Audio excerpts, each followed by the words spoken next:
Bom, pessoal, para a nossa aula de hoje, nós vamos aqui trabalhar em cima da continuidade do assunto que eu trabalhei na aula anterior, né? Que foi antes das avaliações, nós trabalhamos as funções trigonométricas, né? Nós vimos a função seno, a função cosseno, e ficou faltando para fechar esse assunto de função trigonométrica, a função tangente, né? Não menos importante, devemos trabalhar com cautela esse assunto, uma vez que é um assunto muito cobrado também nos vestibulares, né? Então vamos lá. Função tangente, no livro de vocês, você vai encontrar a partir da página 103, tá? Então é o último tópico do capítulo 4, a página 103, vai até a página, finalizando aqui o capítulo, né? Ele vai se encerrar aqui na página 100, tem a atividade, né? 118. Então na página 103 a 118, você vai encontrar esse assunto. Basicamente tem muita página por conta da quantidade de questões. Mas é bem tranquilo, olha só. Função tangente, né? Primeiramente, vamos relembrar aqui, né? Eu costumo sempre trazer relembrar você o que é a função tangente, o que é uma tangente, né? Para que você venha compreender o que é uma função tangente é requerida nas questões, né? O que isso é cobrado, né? Como que isso é cobrado, aliás, nas questões dos vestibulares e por aí vai. Olha só. Nós temos aqui nossa circunferência trigonométrica de raio 1. Né? Nós temos aqui o nosso raio 1. Tá? Nós temos alguns pontos notáveis aqui destacados. Né? Nós temos aqui o nosso 2π, nosso π sobre 2, o π, 3π sobre 2 e por aí vai. Eu coloquei aqui o nosso eixo tangente, né? É a partir do eixo tangente que nós traçamos aqui o segmento que vai nos dar informação sobre a tangente do ângulo que eu quero procurar, tá? Tudo vai depender desse eixo aqui, pessoal, tá? Então a minha tangente não vai ser encontrada a partir desse eixo, chamado aqui de eixo tangente, né? Não pode esquecer aqui que é o eixo tangente. Tudo bem? O que acontece? Vamos imaginar que nós tivemos aqui um ponto, né? Um arco qualquer aqui, sendo delimitado, que eu chamei de X. Ele vai espelhar, né, a partir da origem, né? Ele vai transcender aqui e vai espelhar aqui na minha tangente. E vai gerar aqui a minha tangente desse ângulo que eu quero procurar. Então, basicamente, a tangente ela é o prolongamento, né? A partir do eixo da origem, sendo aqui reduzido, né? E espelhado nessa reta tangente. Uma coisa que tem que ficar clara para vocês é o seguinte. A partir do momento que eu passo do eixo das abscissas, o eixo X, para cima, encontramos aqui o valor positivo, né? E daqui para baixo o valor negativo, tá? Então, isso é importante para efeito de cálculo, né? Às vezes, para calcular a tangente de um valor positivo, você tem que saber que vai começar, né, no sentido anti-horário. Vai ser esse sentido que você vai contabilizar. E se for uma tangente negativa, você vai partir do princípio anti-horário, já que nesse sentido é negativo, horário negativo, né? E anti-horário vai ser positivo. Importante saber isso, né? Vamos lá, vamos observar aqui uma coisa. Olha só. Se você pegar vamos supor que vamos traçar alguns eixos, né? Alguns semi-eixos aqui, ó, no nosso gráfico, o que vai acontecer? Perceba que a partir do momento em que eu vou aqui subindo aqui no gráfico, né, o que vai acontecer com o espelhamento aqui no nosso eixo tangente? Perceba que a partir do momento que eu vou subindo aqui, ó, então os valores eles vão sendo gerados, né, espelhados ali no nosso eixo tangente. E à medida que eu vou subindo aqui, pessoal, vou subindo, o que vai acontecer? Nós vamos gerar aqui infinitos valores, né, sendo espelhados aqui nesse eixo aqui. Uma coisa importante que tem que saber é o seguinte. No caso da nossa função tangente, né, os nossos valores em relação aqui ao o valor que pode assumir no eixo tangente, ele é infinito, né? São valores que são infinitos, diferentemente do seno e do cosseno, que pode assumir o valor máximo de 1 ou 0, né? Ou menos 1, entre 1 e menos 1. Já na função tangente, não, nossos valores são infinitos. Por quê? Perceba que a partir do momento que eu vou subindo aqui, o que vai acontecer? O espelhamento, vamos supor que eu tenho essa configuração aqui, ó, tá? Ser espelhado aqui, o que vai acontecer? Olha só, vai sair da origem, ele vai passar. Onde é que bateu o ponto aqui, ó? Minha tangente bateu aqui em cima, né? Que é muito maior do que o limite aqui da circunferência. Então ele transcende o limite da circunferência. Sabendo disso, nós já definimos aqui a nossa imagem, né? Qual que é a imagem da função tangente, né? A imagem da função tangente são os números reais, todos os números reais, né? Uma vez que ele vai transcender a margem, né, o limite da circunferência. Percebe que quanto mais eu aumento, né, vou aumentando aqui o meu ponto em relação ao primeiro quadrante, mais alto vai, vamos pensar dessa forma, né? Mais comprido vai ser o meu segmento que eu vou traçar. Olha só, vamos botar um pouco mais alto aqui, ó. Perceba que ele vai espelhar, né, um valor bem mais acima, mais ou menos ali assim ia ficar.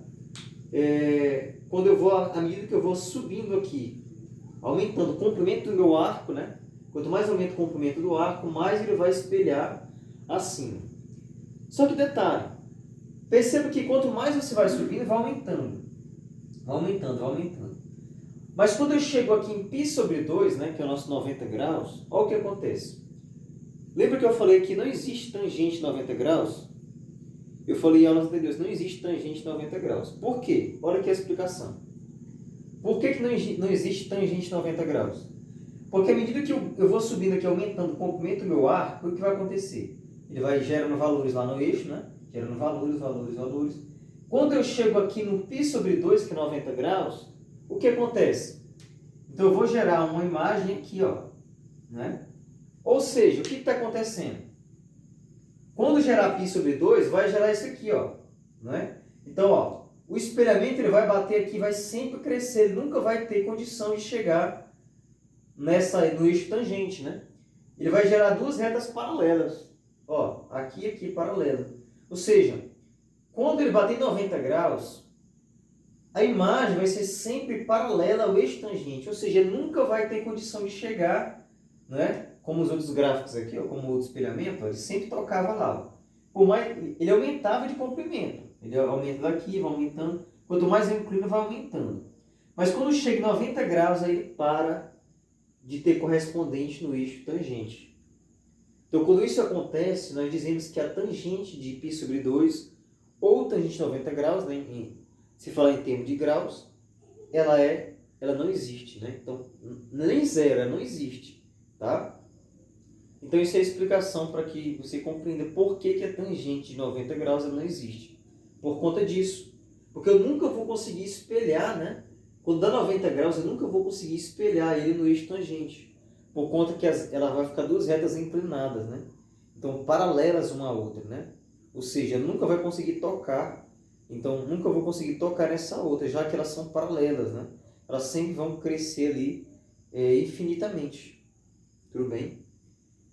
Através disso, pessoal, nós conseguimos definir o domínio, né, da nossa função. Né? O que é o domínio da função tangente? São todos os valores reais, menos o π sobre 2 e o 3π sobre 2. Professor, mas por que o 3π sobre 2 também não entra no domínio? Por que ele não entra no domínio assim como os outros valores?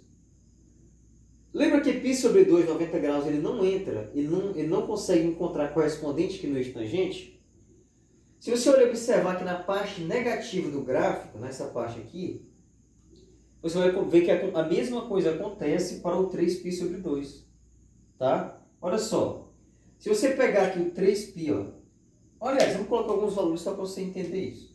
Se eu pegar um valor que corresponde aqui, nesse ponto aqui, esse arco aqui, ó, a parte negativa, né?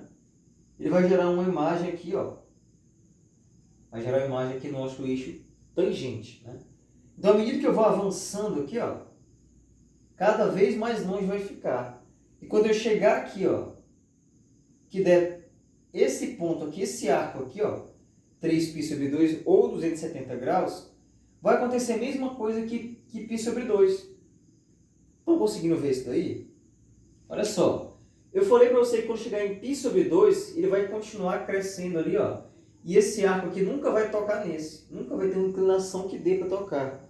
Aqui são paralelos. Só que a mesma coisa acontece para a parte de baixo do gráfico. Olha só. 3π sobre 2 também é paralelo, né? Nesse mesmo sentido aqui. Ou seja, quando der 3π sobre 2, essa parte aqui do gráfico, esse arco aqui, nunca vai tocar no eixo tangente. Por quê? Porque ele é paralelo, né? Eles são paralelos em relação ao eixo tangente. Então, uma coisa importante para você saber sobre a função tangente. π sobre 2 e 3π sobre 2 são valores que não existem para a função tangente. Então, não existe tangente de 90 graus, que é π sobre 2, e não existe tangente de 3π sobre 2, que é 270 graus. Tá? A mesma coisa equivalente. É intuitivo, pessoal. Basta você observar, né, como o gráfico se comporta, que você vai conseguir enxergar isso daí. Claro que isso aqui é das funções, né, seno, cosseno, a tangente é a mais difícil de entender. Então, eu quero trabalhar um pouco com calma para que você venha compreender isso daí. Tudo bem? Olha aqui uma coisa interessante. Então, já que nós aprendemos que não existe tangente de π sobre 2 e nem 3π. Aliás, aqui não é 3π sobre 2, né? Tá certo, é 3π sobre 2. É aqui mais ou menos que é 3π sobre 4. Tá certo. π sobre 2, 3π sobre 2, né? Beleza. Então vamos lá. Olha o que acontece. Quando nós temos aqui a nossa localização, o que acontece aqui no nosso gráfico? No livro de vocês, pessoal, ele é um pouco resumido, né? Não encontra aqui muitas informações tão importantes quanto deveria colocar. Mas, mesmo assim, a gente consegue ter uma análise aí através desses valores, né? Então, a gente consegue analisar alguma coisa. Então, se vocês quiserem olhar no livro, o livro é resumido, mas veja a página 103 em diante que você vai ter uma noçãozinha. Veja o vídeo, depois se quiser consultar no livro, é importante para fundamentar isso na prática, né? Aí o que acontece, pessoal? O nosso domínio, então, vai ser o quê? O que é o domínio de uma função, né? São os valores que eles vão assumir em relação à nossa correspondente. Então, o valor de correspondência depende do nosso domínio quando domínio. Então, o domínio da função vai ser todos os valores reais, menos quem? Ó, então, podemos colocar assim, uma sentença. X pertence aos reais, tal que é diferente, né? Vou até colocar uma vírgula assim, para ficar melhor. Tal que X, ele é diferente. Ele vai ser diferente de π sobre 2 mais kπ. Aí você pode perguntar, professor, mas o que é esse kπ aí? Eu entendi, professor, que π sobre 2 não existe tangente de π sobre 2. Mas o que é esse kπ aqui? Olha só. Isso aqui é uma sentença matemática para que você venha compreender que isso aqui é o domínio da função tangente, tá? O que é o domínio? É o correspondente aqui que nós fizemos aqui, ó. Né? O valor que vai corresponder à nossa imagem, tá? Então, o que acontece? Quando eu digo que o nosso x, né, ele pertence aos reais e que é diferente de π sobre 2, ou seja, não existe tangente de π sobre 2, e que essa sentença é mesmo equivalente a mais kπ, o que acontece? Por que eu coloquei kπ aqui? Ó? Porque isso acontece, pessoal. Olha, se você observar π sobre 2, não existe tangente de π sobre 2. E se você der uma volta de π, o que é uma volta de π na meia volta? O que é π? Não é um arco de meia volta? Não é? Π não é um arco de meia volta? Então, a partir do π sobre 2, se der um arco de meia volta, vai chegar aonde? Em 3π sobre 2. E também não existe tangente de 3π sobre 2. Então, toda vez que tu avançar um π à frente, né? Ó, um π aqui, meia volta, 3π sobre 2, não existe. Outro π, volta novamente para π sobre 2. Então, toda vez que eu avanço π, por isso que eu coloquei k vezes o π. Tá entendendo? Um número vezes o π. Toda vez que eu avanço π, arcos, né? O que vai acontecer? Eu vou encontrar um valor que não existe no campo das tangentes. Que no caso, o primeiro é π sobre 2, dá um π, 3π sobre 2, 1π, 3. Esse ciclo continua. Então, entenda isso. O domínio da função tangente, isso aqui é difícil, pessoal, tá? Então, eu quero trabalhar com calma, porque isso aqui é realmente difícil entender isso aqui. Vai ser o quê? O que vai ser o domínio? Um valor que pertence aos reais, e esse valor tem que ser diferente de π sobre 2 mais kπ. Tudo bem? Então, grava isso daí. Então, isso vai ser o domínio da função tangente. A imagem, já vimos que são os números reais. Está faltando aqui a nossa variação, né? Vamos ver aqui a variação da função tangente. Olha só. Se você perceber que se eu partir aqui do ponto inicial e eu crescer aqui nosso arco, eu percebo que a nossa função tangente ela vai ter sempre valores positivos, né? Crescentes. Vamos partir aqui do zero, né? Ó, do valor zero, e vamos sempre estar crescendo. Quando eu vou subindo aqui, vai crescendo, crescendo. Só crescendo, crescendo. Então, aqui no primeiro quadrante, o valor é crescente. A variação vai ser crescente. Tá? Vamos ver aqui agora o segundo quadrante. Então, se eu partir aqui do segundo quadrante e vir aqui descendo, descendo, descendo, né? O que vai acontecer? Vamos pegar um ponto qualquer aqui. Vamos pegar esse ponto aqui. Eu vou ter que espelhar ele, né? Mais ou menos aqui. Vai dar mais ou menos esse ponto aqui do eixo tangente. Eu vou botar um ponto mais adiante. Vou botar um ponto aqui. Então, eu vou espelhar ele. Eu vou reduzir ele aqui, ó. Deu aqui. O que está acontecendo? Então, ó, perceba que quanto mais eu avanço aqui, ó, que eu vou chegando mais em relação ao π, a tendência é do valor sair da parte mais de baixo e subindo até chegar aqui no ponto final. Quando chegar aqui em π, ele vai corresponder aqui o valor zero, né? Que vai dar zero, que é a origem. Então, quanto mais eu avanço, mais ele vai subindo o gráfico. Então, vai ser crescente também. Tá? Então, no segundo quadrante, a variação vai ser crescente. E no terceiro quadrante? Olha só. À medida que eu avanço aqui no terceiro quadrante, vou avançando, eu vou gerando imagens, né? Como é que vai ser a imagem? Vou colocar um ponto qualquer, esse ponto aqui, ó. Vamos ver como é que vai dar aqui. Vou reduzir aqui para o primeiro quadrante. Então, deu esse ponto aqui. Vou pegar um mais embaixo aqui, esse aqui. O que vai dar? Opa, percebeu que está subindo? Ó, partindo aqui já veio para cá. Então, à medida que eu vou descendo aqui no meu terceiro quadrante, que eu saio de π e vou para o meu terceiro quadrante, o que está acontecendo com o meu gráfico? Ele vai crescendo, né? Ele vai crescendo continuamente. Então, o terceiro quadrante também é crescente. Se você fizer a mesma analogia para o quarto quadrante, você vai perceber que também vai ser crescente. Ó, se eu colocar um ponto qualquer, um ponto aqui, o que vai acontecer? Nós vamos ter uma redução, né? Para esse valor. Vamos encontrar aqui essa correspondente, que vai dar mais ou menos aqui.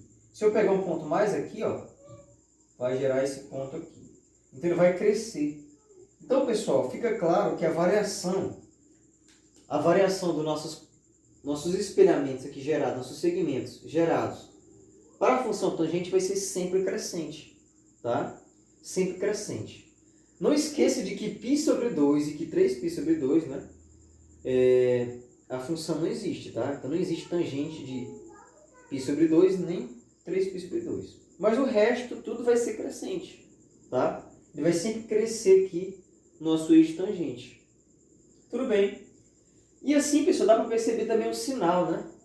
Então, ó, todo valor que for no primeiro quadrante, ele vai gerar um espelhamento aqui positivo, tá? Vai ser positivo. No segundo quadrante, quando você fizer o espelhamento, vai dar na parte negativa, né? Então vai ser negativo. Vou botar aqui. No terceiro aqui vai ser positivo. E no quarto aqui, né? Também vai ser negativo. Então esse é o jogo de sinal. Tá bom? Então entenda isso aqui. Eu estou adiantando mais porque eu creio que você já entendeu isso em aulas anteriores. Então, é a revisão. Para você entender aqui o domínio, a imagem e agora o gráfico. Olha aqui o gráfico. Tá? O gráfico da função tangente é diferente do gráfico da função seno e da função cosseno. No gráfico da função seno e cosseno, nós não temos limitadores, não temos assíntonas. Tá? O que é isso? Essas barrinhas aqui que eu coloquei, ó, essas hastes verticais. Tá? Eu vou explicar para que elas servem. Tá? Ou seja, o gráfico da função seno e cosseno ele é um gráfico sem interrupções, sem assíntonas verticais, tá? O nome dessa barrinha aqui, pessoal, para efeito de curiosidade, é chamado de assíntona vertical, tá? Essa barrinha aqui em azul aqui, tá bom? O que acontece? Quando nós temos aqui o valor, quando nossa função tangente, o valor, der, por exemplo, π sobre 2, o que vai acontecer? O nosso gráfico, aliás, vamos começar no começo, né? Vamos pegar π sobre 4. π sobre 4 vai estar mais ou menos aqui assim, né? Nosso valor aqui, π sobre 4. Mais ou menos aqui assim. O que vai acontecer com o nosso gráfico, né? O nosso gráfico ele vai tender, né, a subir aqui, tá? Ele vai subir aqui no nosso correspondente. Aí o que acontece, pessoal? Quando eu avanço cada vez mais na minha função tangente, eu vou ter correspondentes específicos para cada valor que eu assumir no meu gráfico, tá bom?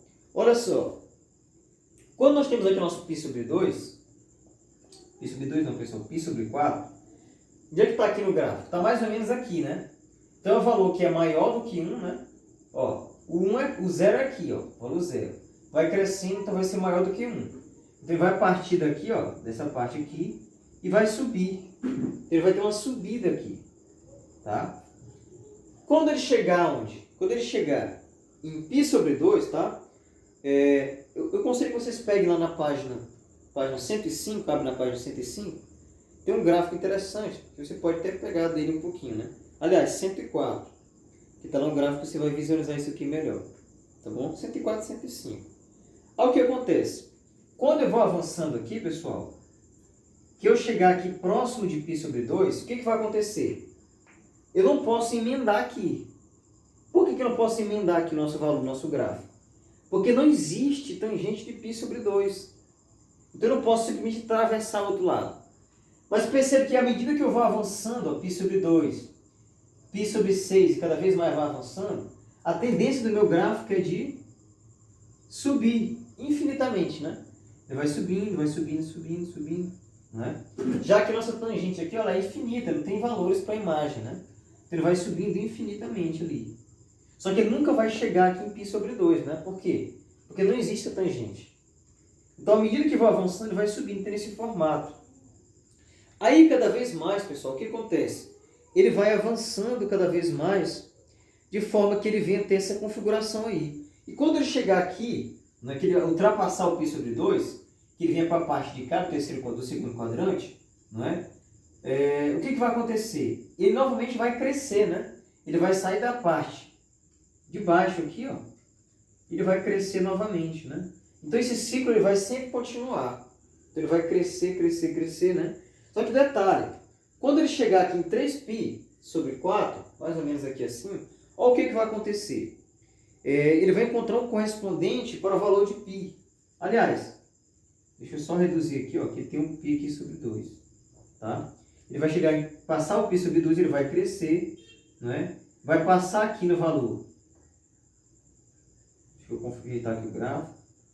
Ele vai passar aqui nesse valor de π sobre 2. Não é? Vai chegar aqui nessa parte do π. Aliás, vou até colocar direto. É para você compreender isso aqui. Ó. Ele vai passar aqui no π e novamente vai crescer. Tá bom? O 3π sobre 2 nem vamos colocar por enquanto. Porque vai ser um valor que vai crescer. Tá bom?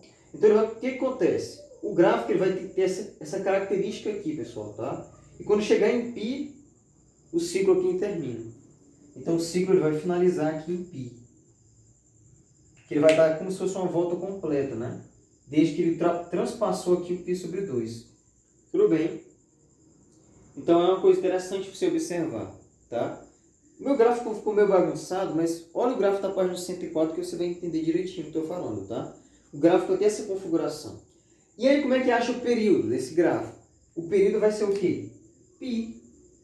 Já que em π, né? Nosso gráfico ele vai encerrar. Então, basicamente, ele tem esse formato aqui, ó. Que vai ser o período, né? Vai ser a configuração de período que vai valer π. Então, o período da função tangente é o valor π. Tudo bem? E a imagem, né, é infinita, né? Vai crescer. Só que nunca vai chegar em π sobre 2. A mesma forma que 3π sobre 2. Eu nunca vai chegar em 3π sobre 2. Tá bom? Então, pessoal, isso aqui é difícil de explicar. Eu espero que vocês tenham entendido. Se não, vocês colocam no chat lá o comentário. Porque isso aqui é realmente difícil mesmo de explicar. Tá bom? Função tangente. Entendeu isso aqui? Beleza, pessoal. É basicamente isso daí. Vou passar uma atividade para vocês. Mas se tiver qualquer dúvida, vocês colocam nos comentários. Eu tentei facilitar isso aqui o mais possível, né? A aula de distância é realmente meio complicada. Mas espero que vocês tenham entendido, tá bom? Se não, vocês colocam lá no comentário que eu vou estar ajudando vocês. Até a próxima aula, pessoal.